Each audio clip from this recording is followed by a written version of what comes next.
கிறிஸ்துவுக்குள் பிரியமான தேவ ஜனமே, மறுபடியும் இந்த சாயங்கால வேளையிலே கர்த்தருடைய செய்தியை உங்கள் முன் கொண்டு வருவதற்கு கர்த்தர் கொடுத்த வாய்ப்புக்காகவும் சுலாக்கியத்திற்காகவும் கர்த்தருக்கு நன்றி செலுத்த கடமைப்பட்டிருக்கிறேன். இந்த மாலைகளிலும் கர்த்தர் நம்மோடு பேசுவாராக, நம்மை ஆசீர்வதிப்பாராக, நமக்கு அவர் வேண்டிய ஆகாரத்தை கொடுத்து நம்முடைய ஆத்துமாக்களே நிரப்புவாராக.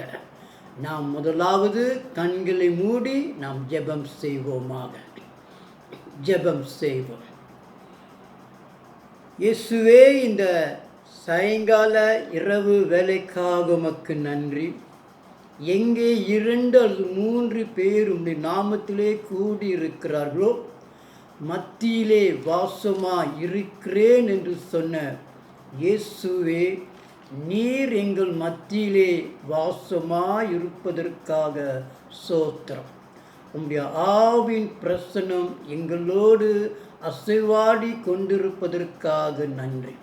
இந்த இரவிலே எங்களோடு நீர் பேசும், எங்களுக்கு நீர் கற்றுத்தாரும், எங்களுக்கு உம்முடைய ரகசியங்களை வெளிப்படுத்த நாங்கள் ஜெபிக்கிறோம். ஆண்டவரே தகப்பனே, உம்முடைய பிள்ளைகளோடு தங்கீரும், என்னோடு தங்கீரும், என் மூலம் நீர் பேச ஒப்பு கொடுக்கிறேன் ஐயா. இந்த இரவிலும் உம்முடைய நாமத்தை நீர் மகிமைப்படுத்தி கொள்ளும்படியாக இயேசுவின் நாமத்தில் ஜெபிக்கிறோம் பரலோகத்தின் பிதாவே. ஆமென், ஆமென்.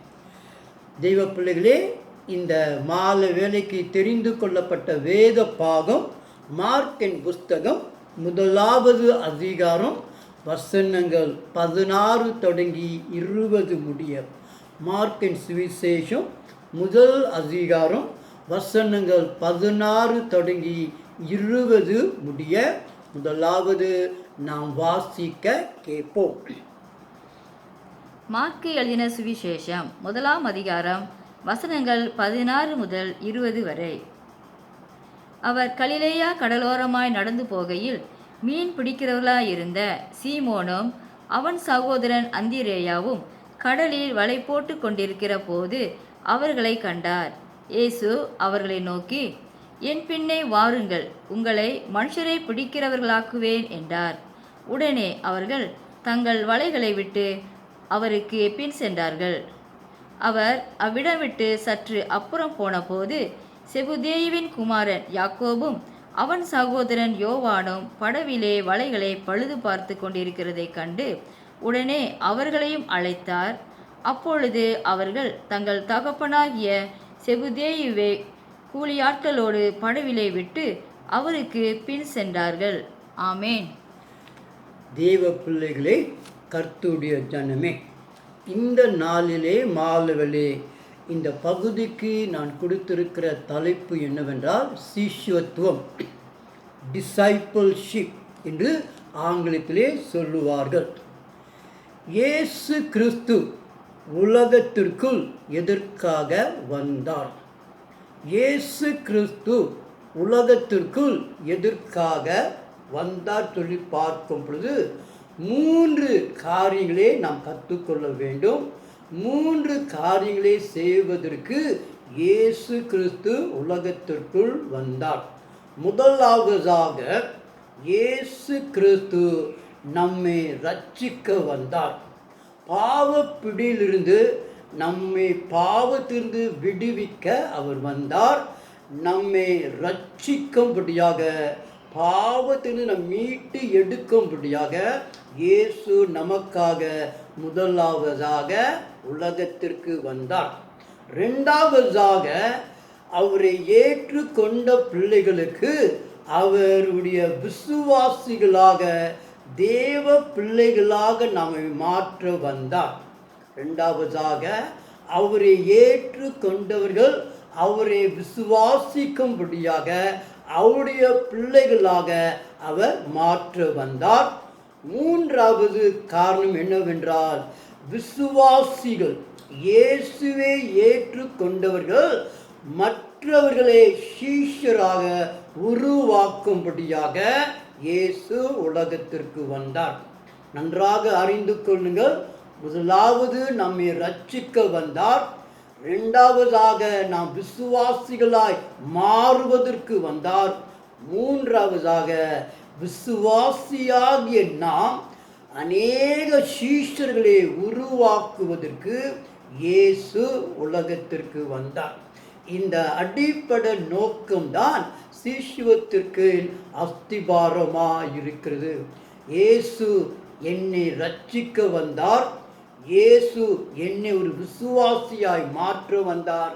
விசுவாசியாகிய நான் மற்றவர்களை சீஷர்களாக ஆக்க வேண்டும், உருவாக வேண்டும் என்று சொல்லி இந்த மூன்று நோக்கத்தோடு இயேசு இந்த சுவிசேஷத்தின் அஸ்திபாரத்தை அல்லது சீஷத்துவத்தின் அஸ்திபாரத்தை போட்டிருக்கிறார் என்று சொல்லி நாம் முதலாவது அறிந்து கொள்ள வேண்டும்.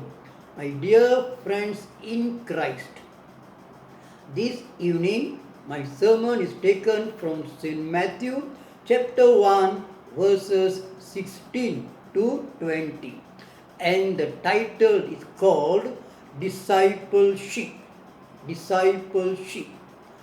My first question is, why Jesus came into the world? Why Jesus came into the world? The first reason, to save us, to redeem us. Secondly, to change us, to become a believer of Jesus, to become a child of God. And thirdly, after becoming a believer, we must make disciples. Therefore, the fundamental foundation for discipleship is being saved, then becoming a disciple, from a disciple going forward to make disciples. So, a believer making disciples is called discipleship. தேவ பிள்ளைகளே, ஆண்டவர் எதற்காக சீஷர்களை தெரிந்தெடுத்தார்? நன்றாக நாம் அறிந்து கொள்ள வேண்டும். எதற்காக இயேசு உலகத்திற்கு வந்தார், சீஷர்களை தேர்ந்தெடுத்தார் சொல்லி இந்த முக்கியமான காரியங்களை நாம் முதலாவது அறிந்து கொள்ள வேண்டும். திருப்பிக் கொள்ளுங்கள், வாசிக்க கேட்போம். மார்க்கின் புஸ்தகம் 3வது அதிகாரம் வசனங்கள் 13 தொடங்கி 15 முடிய நாம் வாசிக்க கேட்போம். கவனமாய் கேட்கும்படி கேட்டுக்கொள்ளப்படுகிறீர்கள். ஏன் இயேசு சீஷர்களே தெரிந்து கொண்டார்? மார்க்கு 3வது அதிகாரம் வசனம் 13 தொடங்கி 15 முடிய நாம் வாசிக்க கேட்போம். சபையா, இதை கவனமாய் கேட்கும்படியாக கேட்டுக்கொள்ளப்படுகிறீர்கள். பின்பு அவர் ஒரு மலையின் மேல் ஏறி தமக்கு சித்தமானவர்களை தம்மிடத்தில் வரவழைத்தார். அவர்கள் அவரிடத்திற்கு வந்தார்கள். அப்பொழுது அவர் 12 பேரை தெரிந்து கொண்டு அவர்கள் தம்மோடு கூட இருக்கவும் பிரசங்கம் பண்ணும்படியாக தாம் அவர்களை அனுப்பவும் வியாதிகளை குணமாக்கி பிசாசுகளை துரத்தும்படி அவர்கள் அதிகாரமுடையவர்களாய் இருக்கவும் அவர்களை ஏற்படுத்தினார்.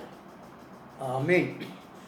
தேவ பிள்ளைகளே, இந்த 3 வசனத்திலே 5 காரியங்கள் காணப்படுகிறது.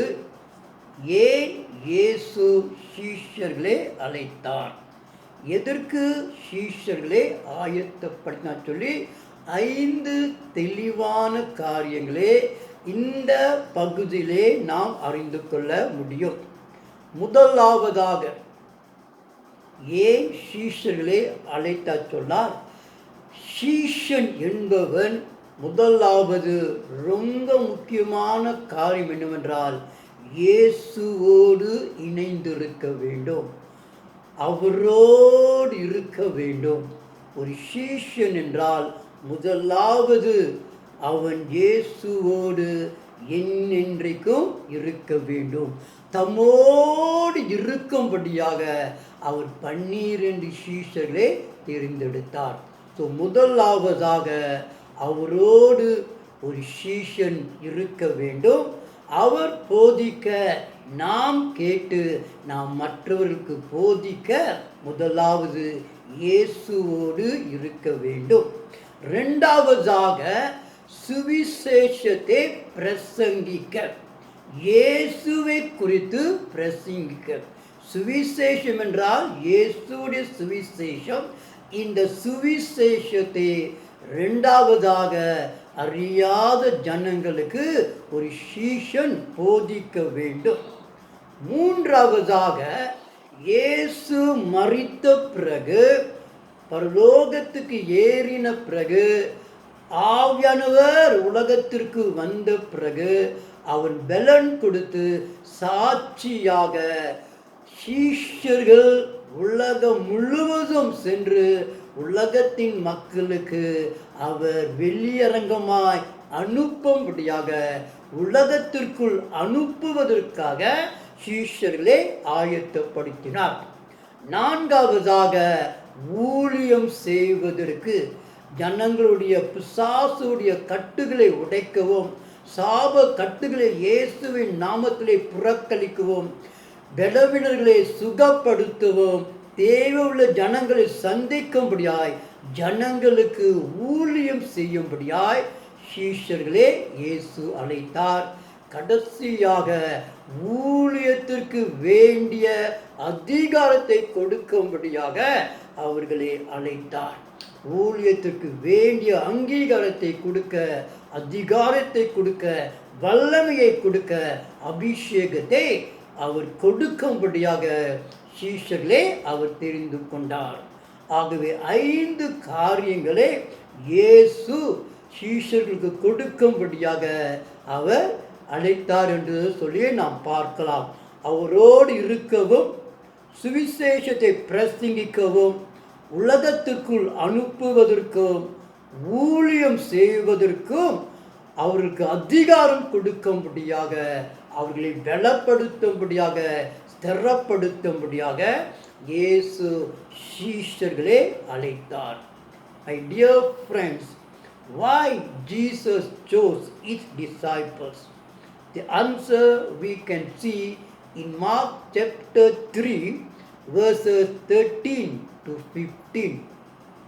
And we can learn 5 lessons, 5 points why Jesus chose his disciples.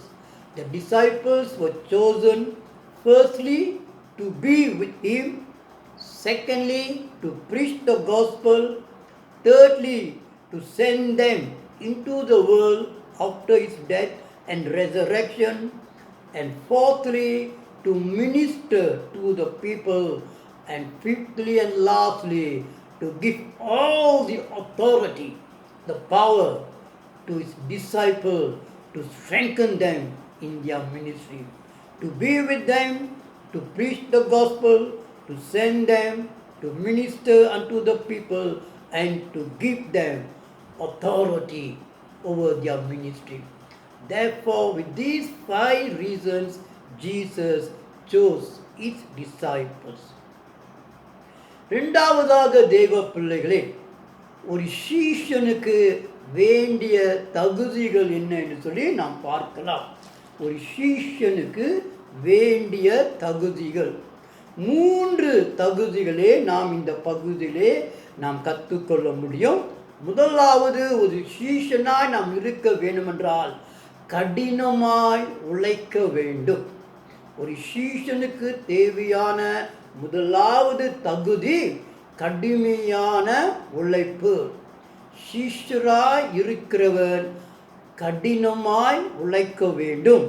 நாம் இந்த பகுதியை நன்றாய் நாம் வாசித்து பார்க்கும் பொழுது, பேதுரு, அந்திரியா இருவரும் மீன்களை பிடித்து கொண்டிருந்தார்கள், கடினமான உழைப்பில் இருந்தார்கள், வேலை செய்து கொண்டிருந்தார்கள். யாக்கோபும் யோவானும் அவர்களும் வலைகளை பழுது பார்த்து கொண்டிருந்தார்கள். ஆகவே சீஷத்துவத்திற்கு முதலாவது தகுதி, முக்கியமான தகுதி என்னவென்றால் கடினமாய் உழைக்க வேண்டியவனாய் இருக்கணும். முதல் தகுதி கடினமான உழைப்பு. இரண்டாவது தகுதி என்னவென்றால் கீழ்ப்படிதல். பரிபூரணமான கீழ்ப்படிதல் காணப்பட வேண்டும். இந்த 4 சீஷர்களும் வேலை செய்து கொண்டிருக்கிறார்கள்.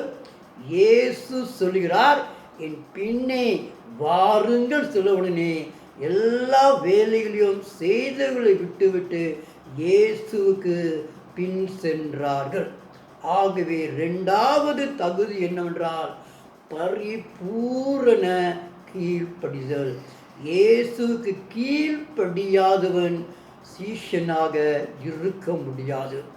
ஆகவே முதலாவது கடினமான உழைப்பு, இரண்டாவது பரிபூரணமான கீழ்ப்படிதல். மூன்றாவதாக நன்றாக நாம் ஆராய்ந்து பார்க்கும் பொழுது சுயத்தை வெறுக்கிறவர்களாக சீஷன் இருக்க வேண்டும். ஒரு சீஷன் என்றால் அவன் சுயத்தையே வெறுத்துவிட்டு சிலுவையை சுமந்து இயேசுவுக்காக ஜீவிக்க வேண்டும். இந்த 4 சீஷர்களை நீங்கள் ஆராய்ந்து பார்க்கும் பொழுது அவளுக்கு சொந்தமாக இருந்த தொழிலை வெறுத்து, தகப்பன் குடும்பத்தை வெறுத்து இயேசுவை பின்பற்றினார்கள். ஆகவே ஒரு சீஷனுக்கு இருக்க வேண்டிய ஒரு முக்கியமான தகுதி என்னவென்றால் சுயத்தை வெறுப்பது. தனக்கென்று மகிமையை தேடாதபடிக்கு, தமக்கென்று கனத்தை தேடாதபடிக்கு சுயத்தையே வெறுத்து இயேசுவின் நாமத்தை கனப்படுத்தி உயர்த்தி அவருக்கு மேன்மை சொல்லுகிற ஒரு தெய்வீக சுய வெறுப்பின் தன்மை இருக்க வேண்டும். தேவ பிள்ளைகளே, சீஷனுக்கு தேவையான 3 தகுதிகள் கடினமான உழைப்பு, பரிபூரணமான கீழ்ப்படிதல், மூன்றாவது சுய வெறுப்பு. இந்த சீஷர்களிடத்திலே இந்த 3 காரியங்கள் ஆழமாய் காணப்பட்டு நாம் பார்க்கலாம்.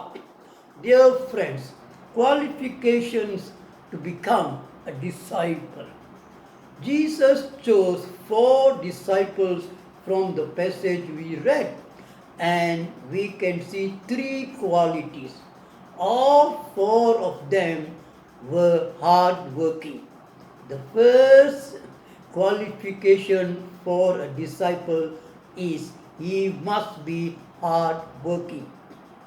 Peter and Andrew were fishing, and James and John were mending their nets. They were all doing a work. There is no room for a disciple who is lazy. Jesus always called those who are working and hard working to become his disciples. Secondly, obedience, immediate obedience. When Jesus called the 4 disciples, they left everything and they followed Jesus. So the second qualification for a disciple is complete obedience. And the third qualification for a disciple is self-denial. All the 4 disciples, when Jesus called them, left their business, left their job, left their trade, and their father or their families, and they self-denied themselves to take up the cross to follow Jesus. Therefore, self-denial is one of the qualification of a disciple. We can see 3 qualifications from the above passage. A disciple must be hardworking. A disciple must have complete obedience. And lastly, a disciple must self-deny himself. கர்த்தருடைய பிள்ளைகளே, இயேசு சீஷர்களுக்கு என்ன செய்தார்? இயேசு சீஷர்களே என்ன செய்தார்? இயேசு கிறிஸ்து சீஷர்களுக்கு 3 காரியங்களை செய்தார். இயேசு கிறிஸ்து சீஷர்களுக்கு 3 காரியங்களை செய்தார். முதலாவதாக இயேசு சீஷர்களை அழைத்தார். முதலாவது இயேசு சீஷர்களை அழைத்தார். மீன் பிடிக்கிறவர்களாக இருந்த அவர்களே அப்போஸ்தலர்களாக மாற்றும்படியாக அழைத்தார். மீன் தொழில்களை செய்து கொண்டிருந்தவர்களே இப்பொழுது அப்போஸ்தலர்களாக அவர் அழைத்தார். இன்றைக்கு இயேசு உங்களையும் சீஷருக்கென்று அழைக்கிறார். எந்த ஒரு வேலைகள் நீங்கள் செய்து கொண்டிருந்தாலும் அவருடைய சீஷனாக அவர்களுக்கு நீங்கள் உழைக்கும்படியாக சீஷனாய் வாழ்வதற்கு முதலாவது இயேசு சீஷர்களை அழைத்தார். இரண்டாவதாக இயேசு சீஷர்களை மாற்றினார். முதலாவது அழைத்தார், இரண்டாவதாக மாற்றினார். மீன் பிடிக்கிறவர்களே இப்பொழுது மனுஷர்களை பிடிக்கும்படியாக அவர் மாற்றினார். மீன் பிடித்து கொண்டிருக்கிற சீஷர்களை கொண்டு மனிதர்களே அழிந்து போகின்ற ஆத்துமாக்களுக்காக ஊழியம் செய்யும்படியாக அவர்களே மாற்றினார். இனி நீங்கள் மீன்கள் பிடிக்க வேண்டாம், ஆத்துமாக்களே ஆதாயங்கள் செய்யுங்கள், ஜனங்களை பிடிங்கள், அழிந்து போகிற ஆத்துமாக்களுக்கு சுவிசேஷம் சொல்லி மீன் பிடிக்கிறவர்களே. இரண்டாவதாக இயேசு கிறிஸ்து ஜனங்களை பிடிக்கும்படியாக மனுஷர்களை பிடிக்கும்படியாக அவர் ராஜ்யத்தை கட்டும்படியாக அவர்களை மாற்றினார். அழைத்தார், மாற்றினார். மூன்றாவதாக விசுவாசியா இருக்கிறவர்களே அவர் சீஷர்களை உருவாக்கும்படியாக அவர்களுக்கு கட்டளை கொடுத்தார். அழைத்தார், மாற்றினார், கட்டளை கொடுத்தார். இன்றைக்கு நீங்களும் நானும் இயேசுவின் விசுவாசிகளாய் இருக்கிறோம். ஒரு படி மேலாக உயர்வாக விசுவாசியாய் நாம் இராதபடிக்கு தொடர்ந்து ஊழியம் செய்து அநேகர சீஷர்களாக ஊழியத்திற்கு ஆயத்தப்படுத்தும்படியாக ஆண்டவர் நமக்கு கட்டளை கொடுத்தார். மத்தேயு சுவிசேஷம் கடைசி வார்த்தைகள், நீங்கள் உலகம் முழுவதும் போய் எனக்கு சீஷர்களை உருவாக்குங்கள் சொல்லி இயேசு சென்ற பிறகு கட்டளை கொடுத்த பிறகு பரலோகத்திற்கு ஏறி சென்றார். தேவ பிள்ளைகளே, இயேசு சீஷர்களை அழைத்தார், இயேசு சீஷர்களை மாற்றினார், இயேசு சீஷர்களுக்கு கட்டளை கொடுத்து சீஷர்களை உருவாக்கும்படியாக ஒரு பெரிதான கட்டளையை கொடுத்து அவர் பரலோகத்திற்கு சென்றிருக்கிறார். தேவ பிள்ளைகளே, இன்றைக்கு இயேசு உங்களை அழைக்கிறார். உங்களை ஆத்துமா ஆதாய ஊழியத்திற்கு மாற்றுகிறார். சீஷர்களை உருவாக்கும்படியாக கர்த்தர் வாஞ்சியோடு காத்து கொண்டிருக்கிறார். Dear friends, what Jesus did to the disciples. Jesus did 3 things to the disciples. Firstly, Jesus called them. Jesus called them from fishing to become apostles. From fishermen to become apostles. This evening, God is calling from whatever nature of occupation you may be doing to become his apostle. From a fisherman to become an apostle. Secondly, Jesus changed them from a fisherman to become fisher of men. From fishing to fish men, to fish souls, to preach the gospel to the dying souls, to do soul winning. Jesus changed them from catching fish to catch souls for his kingdom. And lastly, Jesus commissioned them. Jesus said, now you are a believer, you have to go forward and to meet the great commission to make disciples for him. So from believing, we have to move forward to make disciples to build his kingdom. Jesus did 3 things to the disciples. Jesus called the disciples, Jesus changed the disciples, Jesus commissioned the disciples to make disciples. Therefore, my dear friends, what is the response this night? Jesus is calling you to become a disciple. What is your response to his calling? தேவ பிள்ளைகளே, இந்த இரவிலே கர்த்தர் நீங்கள் அவருடைய சீஷர்களாய் வரும்படியாக விசுவாசத்திலே பெருகி விசுவாசத்திலே வளர்ந்து அநேக ஆத்துமாக்களே அவருக்கு சீஷராய் ஊழியம் செய்கின்ற ஊழியத்தை கர்த்தர் நமக்கு கொடுத்திருக்கிறார். இந்த ராத்திரி வரையிலே தேவ பிள்ளைகளே, கர்த்தருடைய ஜனமே, நேசிக்கிற அன்பானவர்களே, கர்த்தர் உங்களை தனிப்பட்ட முறையிலே அவர் கேட்டுக்கொண்டிருக்கிறார்.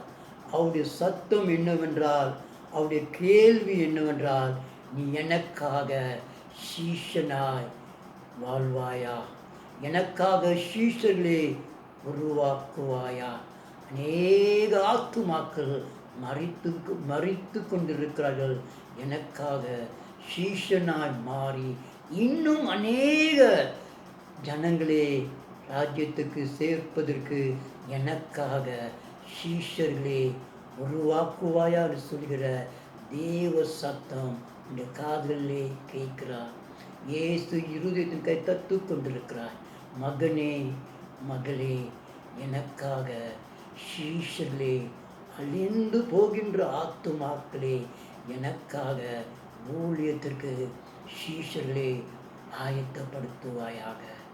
இந்த கேள்விக்கு உன்னுடைய மறு உத்தரவு என்ன? நாம் கண்களை மூடி ஜெபம் செய்வோமாக.